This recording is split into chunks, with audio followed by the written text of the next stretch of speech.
दोस्तों, आज की कहानी है सोने की चिड़िया। बहुत पुराने ज़माने की बात है। एक राजा था। उसके महल में एक बहुत सुंदर बाग था। बाग में तरह तरह के फूलों के पौधे और अनेक प्रकार के मीठे फलों के पेड़ थे। लेकिन इस बाग में सबसे आश्चर्यजनक चीज़ थी एक सेब का पेड़, जिसमें सोने के सेब लगते थे। राजा ने इस पेड़ की देखभाल का खास इंतजाम कर रखा था। जब इसके फल पकते थे तो चौकीदार रात दिन का पहरा दिया करते थे, ताकि कोई सोने का सेब चुरा कर न ले जाए। लेकिन एक दिन की बात है कि बाग के माली ने जब सोने के सेबों को गिना तो उसमें से एक सेब गायब था। उसने दौड़कर राजा को खबर दी। राजा फौरन बाग में पहुंचा। उसे यह देखकर बड़ा आश्चर्य हुआ कि देखभाल का इतना पक्का इंतजाम होने पर भी एक सेब किसी ने चुरा लिया। उसने ऐलान किया कि कोई सोने का सेब को चुराने वाले चोर का पता देगा, उसे इनाम दिया जाएगा। सबसे बड़े राजकुमार ने राजा से कहा कि रात में वह पहरा देगा और चोर को पकड़ने की कोशिश करेगा। राजा ने उसको इजाज़त दी थी। बड़ा राजकुमार रात में पहरा देने लगा, लेकिन 2 घंटे बाद ही उसे नींद आ गई और वह सो गया। सुबह उठकर जब उसने सेबों को गिना तो वह देखकर चकित रह गया कि रात भर में एक और सेब गायब हो गया था। इसके बाद दूसरी रात को मंझले राजकुमार ने पहरा देने का काम संभाला।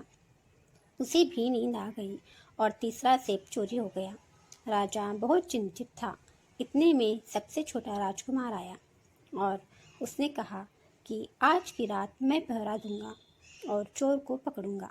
राजा इस राजकुमार से खुश नहीं रहता था। वह उसे मूर्ख भी मानता था। उसने उसे डांटते हुए कहा, तुम क्या समझते हो? क्या तुम्हें इसमें सफलता मिलेगी? तुमसे बड़े और तुमसे ज़्यादा समझदार दोनों राजकुमार इस काम में असफल हो चुके हैं। तुम जाओ, अपना काम करो। लेकिन छोटा राजकुमार नहीं माना। उसने राजा से प्रार्थना की कि उसे एक मौका ज़रूर दिया जाए। अंत में राजा राजी हो गया। राजकुमार रात में पहरा देने लगा। उसने तय किया कि वह किसी भी हालत में नहीं सोएगा और चोर को ज़रूर पकड़ेगा। जब आधी रात हुई और 12 बजे का आखिरी घंटा बजा तो राजकुमार ने देखा कि एक सुंदर सोने की चिड़िया कहीं से उड़ती हुई आई और सेब के पेड़ पर बैठ गई। उसने देखते देखते सोने का एक सेब तोड़कर अपनी चोंच में पकड़ लिया। राजकुमार ने फौरन निशाना साध कर तीर चला दिया, लेकिन तीर चिड़िया को नहीं लगा और वह पंख फड़फड़ा कर उड़ गई। हाँ, इतना अवश्य हुआ कि उसका एक सुनहरा पंख टूटकर जमीन पर आ गिरा। दूसरे दिन सुबह राजकुमार ने राजा को सारी बात बता दी और वह सोने का पंख उनके सामने रख दिया। पंख इतना सुंदर और इतना कीमती था कि राजा उसे देखता ही रह गया। उसने कहा, अगर उस चिड़िया का एक पंख इतना सुंदर है तो वह पूरी चिड़िया कितनी सुंदर होगी। मैं चाहता हूँ कि उस चिड़िया को कोई पकड़ लाए। सबसे पहले बड़ा राजकुमार इस काम के लिए रवाना हुआ। चलते चलते वह एक जंगल में पहुंचा। वहां उसने एक लोमड़ी को एक पेड़ के नीचे आराम करते हुए देखा। राजकुमार ने मौका देखकर तीर अपने धनुष पर चढ़ा लिया। वह तीर छोड़ने ही जा रहा था कि लोमड़ी ने चिल्लाकर कहा, राजकुमार, मुझे मत मारो। मुझे पता है कि तुम सोने की चिड़िया की खोज में निकले हो। तुम मेरी राय मानो तो तुम्हारा काम जल्दी ही पूरा हो जाएगा। तुम इसी रास्ते से सीधे चले जाओ। शाम होने पर तुम एक गांव में पहुंच जाओगे। वहां तुम्हें आमने सामने 2 सराय मिलेंगी। एक सराय खूब सजी सजाई और सुंदर सी होगी, लेकिन तुम उसमें मत ठहरना। तुम उसके सामने वाली दूसरी सराय में ठहरना, जो बहुत मामूली और देखने में भी भद्दी सी होगी। ऐसा करने पर तुम्हारा काम आसानी से पूरा हो जाएगा। लोमड़ी की बात सुनकर राजकुमार को हंसी आ गई। उसने डांट कर कहा, भाग जा यहाँ से। मुझे तुम्हारी सलाह की ज़रूरत नहीं है। यह कहकर उसने तीर छोड़ दिया, लेकिन लोमड़ी बहुत चालाक थी। वह बचकर निकल भागी। राजकुमार आगे चलता गया। शाम को जब वह एक गांव में पहुंचा तो उसने देखा कि वहां सड़क के किनारे सचमुच दो सराय थी। उनमें से एक सराय खूब सजी सजाई थी और दूसरी सराय भद्दी सी थी और वहाँ अंधेरा घिरा हुआ था। राजकुमार सजी सजाई सराय में ठहर गया। थोड़ी देर में वह भूल गया कि वह असल में सोने की चिड़िया की खोज में निकला था। उधर जब काफी समय बीत गया और बड़ा राजकुमार नहीं लौटा तो मंझला राजकुमार सोने की चिड़िया की खोज में चल पड़ा। वह भी उसी तरह चलते चलते जंगल में पहुंचा तो वही लोमड़ी उसे भी मिली। इस राजकुमार ने भी लोमड़ी की बात पर कोई ध्यान नहीं दिया। जब वह शाम को उस गांव में पहुंचा तो बड़े राजकुमार की तरह सजी सजाई सराय में ठहरा। वहां के नाच रंग में मस्त होकर वह भी अपना काम भूल गया। यहाँ तक कि उसे घर लौटने की भी सुध न रही। अंत में सबसे छोटे राजकुमार ने राजा से कहा कि मैं सोने की चिड़िया की खोज में जाऊंगा। राजा को विश्वास था कि जब उसने बड़े दोनों राजकुमार इस काम में सफल नहीं रहे तो इसे और भी सफलता नहीं मिलेगी। लेकिन उसकी जिद करने पर राजा ने उसे इजाज़त दे दी। छोटा राजकुमार तैयार होकर सोने की चिड़िया की खोज में निकला। जंगल में उसे भी लोमड़ी मिली। राजकुमार ने लोमड़ी की बात को ध्यान से सुना और लोमड़ी से कहा, ठीक है, तुम जैसे कह रही हो मैं वैसा ही करूँगा। अब तुम जाओ, मैं तुम्हें नहीं मारूंगा। इस पर लोमड़ी खुश होकर बोली, तुम सबसे अच्छे लड़के मालूम होते हो। तुमने मेरी बात का मजाक नहीं उड़ाया और मुझ पर तीर नहीं चलाया। मैं तुमसे खुश हूँ और तुम्हारी मदद करूँगी। जाओ, तुम मेरी पूंछ पर बैठ जाओ। मैं तुम्हें उस सराय तक पहुँचा देती हूँ। देखते देखते लोमड़ी की पूंछ काफ़ी बड़ी हो गई और राजकुमार उस पर बैठ गया। उसके बैठते ही लोमड़ी हवा में उड़ने लगी और थोड़ी ही देर में मैदानों और पहाड़ों को पार करके उसी गांव में जा पहुंची। राजकुमार ने उसकी सलाह को मानकर छोटी और पुरानी सराय में ही डेरा डाल दिया।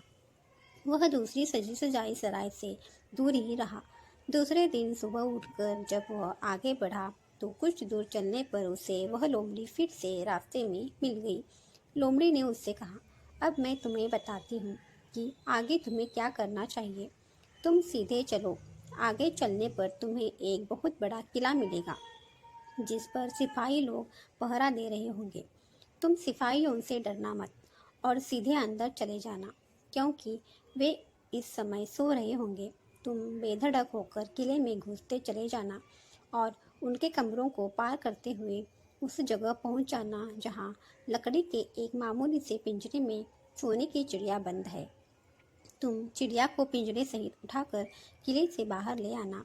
लेकिन एक बात याद रखना, चिड़िया के पिंजरे के पास ही एक बहुत सुंदर सा सोने का पिंजरा भी रखा होगा।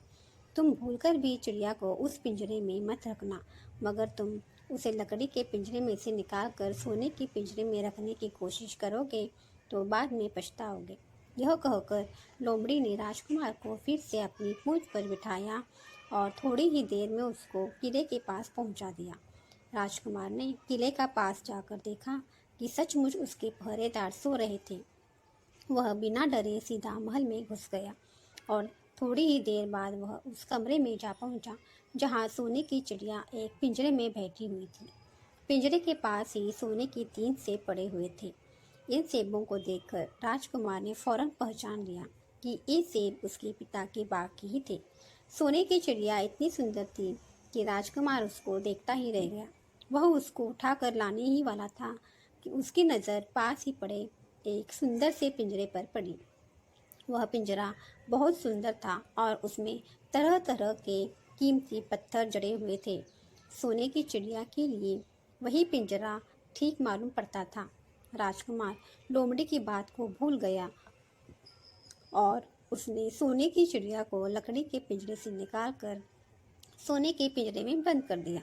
लेकिन नए पिंजरे में आते ही चिड़िया ने खूब जोर जोर से शोर मचाना शुरू कर दिया। राजकुमार पिंजरे को उठाकर कमरे से बाहर भी नहीं निकल पाया था कि बहुत से सिपाही कमरे में घुस आए और उन्होंने राजकुमार को पकड़ लिया। अब राजकुमार को अपनी भूल का पता चला। उसे याद आया कि लोमड़ी ने उससे क्या कहा था। लेकिन अब क्या हो सकता था। सिपाही उसे खींचते हुए राजा के दरबार में ले गए। राजा के पूछने पर राजकुमार ने सारी बात कह सुनाई। राजा बोला, तुम मेरे महल में चोरी करने के लिए घुसे थे। मैं तुमको माफ़ नहीं कर सकता। तुम्हें फांसी की सज़ा दी जाएगी। लेकिन मैं तुम्हें एक मौका देता हूँ। अगर तुम मेरे लिए सोने का घोड़ा ला दो तो मैं न सिर्फ तुम्हें छोड़ दूंगा बल्कि सोने की चिड़िया भी तुमको दे दूंगा। राजकुमार को अपनी जान बचाने के लिए राजा की शर्त माननी पड़ी। अब वह सोने के घोड़े की तलाश में निकल पड़ा। दोस्तों, अगर आपको ये कहानी पसंद आई तो कमेंट करके ज़रूर बताइए और आगे की कहानी जानने के लिए चैनल को लाइक और सब्सक्राइब ज़रूर कीजिए।